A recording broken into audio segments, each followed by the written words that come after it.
My dear Frodo.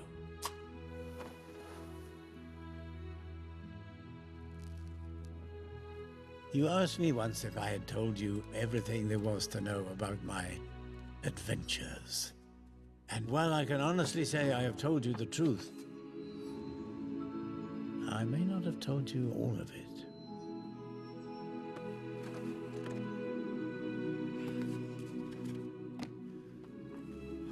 I am old now, Frodo. I'm not the same Hobbit I once was. I think it is time for you to know what really happened. It began long ago, in a land far away to the east, the like of which you will not find in the world today.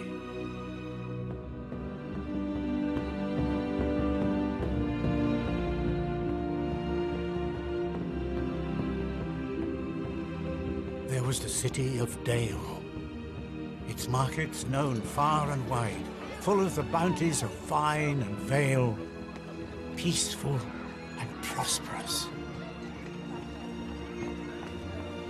For this city lay before the doors of the greatest kingdom in Middle-earth, Erebor, stronghold of Thrall, king under the mountain, mightiest of the dwarf lords. Thrall ruled with utter surety, never doubting his house would endure, for his line lay secure in the lives of his son and grandson. Ah, Frodo, Erebor. Built deep within the mountain itself, the beauty of this fortress city was legend. Its wealth lay in the earth, in precious gems hewn from rock, and in great seams of gold, running like rivers through stone. The skill of the dwarves was unequaled, fashioning objects of great beauty out of diamond, emerald, ruby, and sapphire. Ever they delved deeper, down into the dark. And that is where they found it.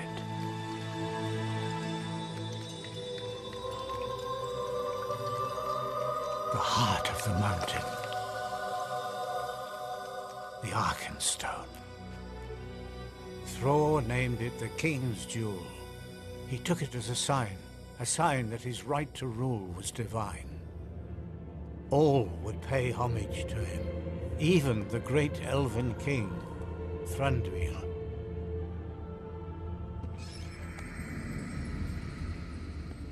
As the great wealth of the dwarves grew, their store of goodwill ran thin.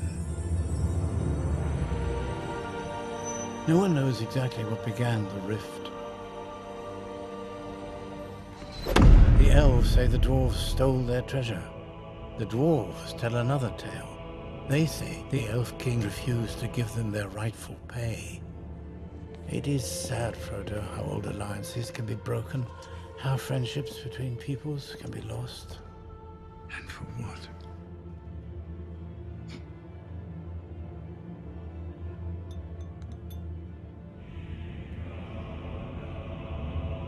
Slowly the days turned sour, and the watchful nights closed in.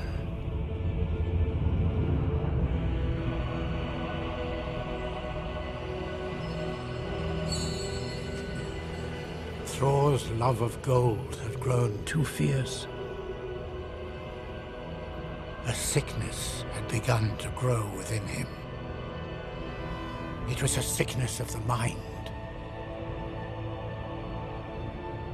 And where sickness thrives, bad things will follow.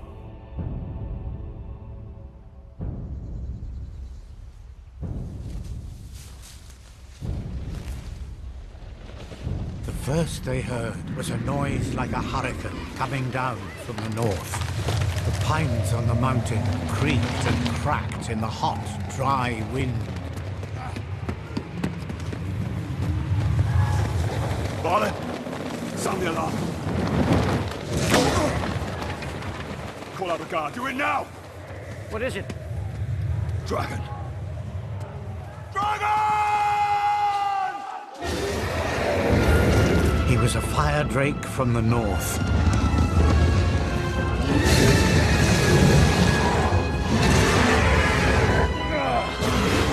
Smaug had come.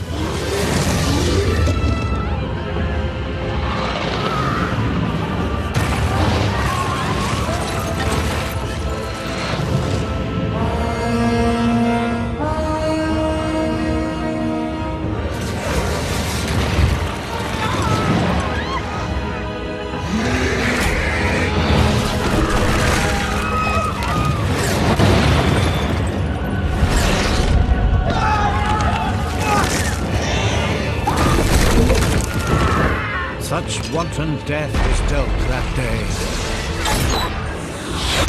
For this city of men was nothing to Smaug. His eye was set on another prize.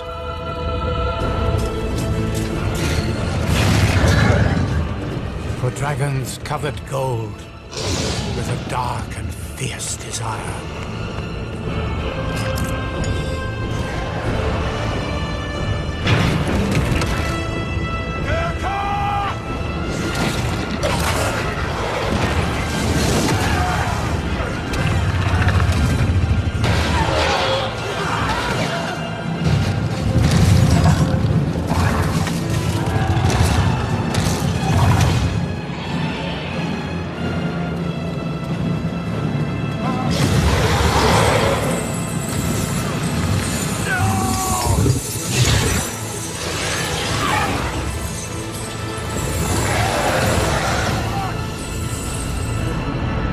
Erebor was lost.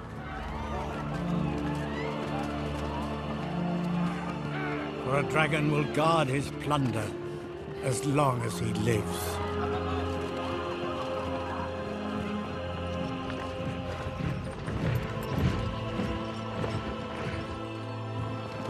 Run for your lives!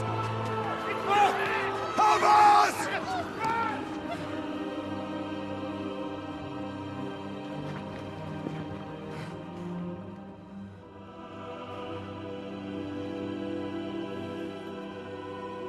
Thranduil would not risk the lives of his kin against the wrath of the dragon.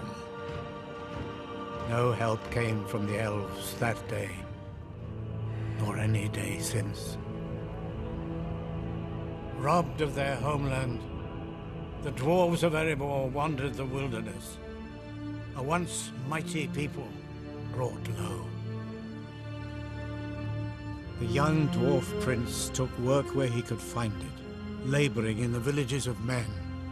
But always he remembered the mountain smoke beneath the moon, the trees like torches blazing bright, for he had seen dragonfire in the sky, and a city turned to ash. And he never forgave, and he never forgot.